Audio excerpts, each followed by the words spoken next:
अगर देखना है शिक्षा के प्रताप को, अगर देखना है शिक्षा के प्रताप को, मैं ले चलूंगा स्कूल से स्क्रीन की दुनिया में आपको।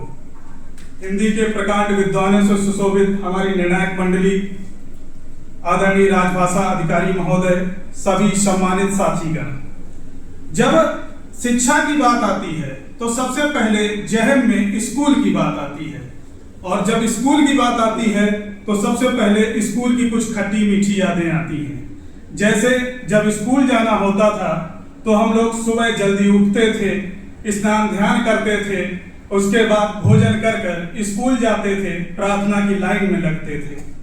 दरअसल ये केवल काम नहीं थे, ये हमें अनुशासन एवं समय प्रबंधन सिखाते थे। इसके अतिरिक्त स्कूल में जाकर गुरुओं के चरण स्पर्श करना, बड़ों का आशीर्वाद लेना एवं हार मानना को अपनाना इत्यादि गुण जब हम सीखते हैं तो ये कहीं ना कहीं हमारे संस्कार और नैतिकता हमें बताते हैं।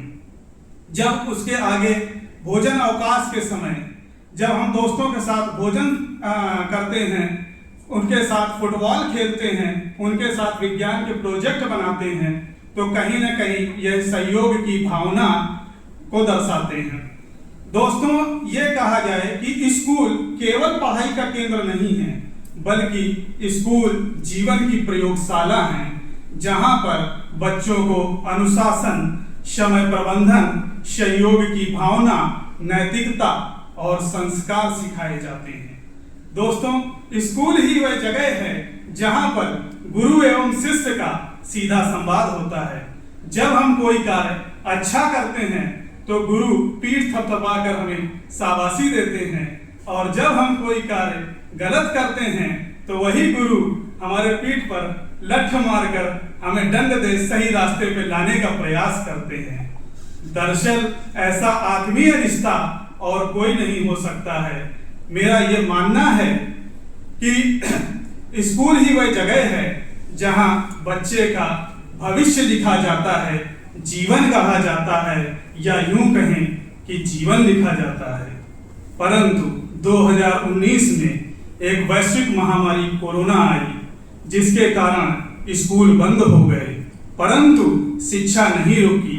शिक्षा ने स्कूल की चार दीवारी को तोड़ दिया और स्क्रीन के माध्यम से पूरी दुनिया में फैल गई। अब शिक्षा जो है मोबाइल, इंटरनेट के माध्यम से कहीं भी किसी भी स्थान पर हम लोग पा सकते हैं। आज हम लोग यहाँ पर बैठकर हार्वर्ड और कैम्ब्रिज जैसी यूनिवर्सिटी के कोर्स भी कर सकते हैं। आजकल यूट्यूब के माध्यम से हम लोग अनेक कौशल विकास के कार्य भी कर रहे हैं, जिनके बाद हमें रोजगार की भी प्राप्ति हो सकती है।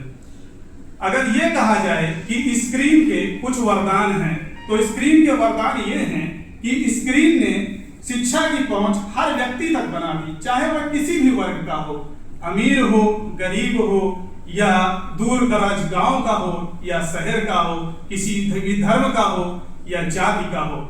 स्कूल शिक्षा ने स्कूल की भौतिक दीवार तोड़ दी है।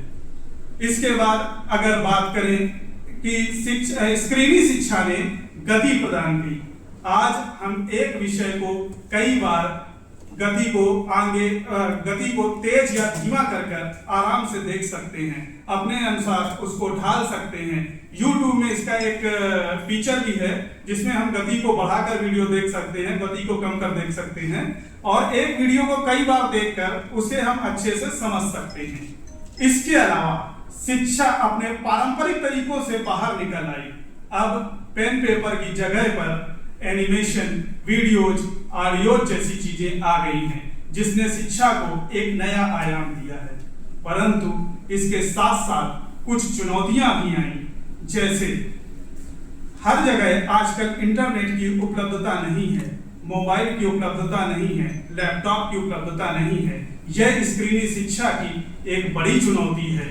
स्क्रीनी शिक्षा की एक इससे भी बड़ी चुनौती यह है कि स्क्रीनी शिक्षा में गुरु का सीधा नियंत्रण नहीं होता है, और सीधा नियंत्रण ना होना बच्चों में भटकाव का कारण बन सकता है, क्योंकि जब वो क्लासरूम पर होते हैं तो गुरु का सीधा नियंत्रण होता है, स्क्रीन पर कभी क्लास देख रहे हैं तो कभी व्हाट्सएप के मैसेज भी देख सकते हैं, फेसबुक के मैसेज भी देख सकते हैं।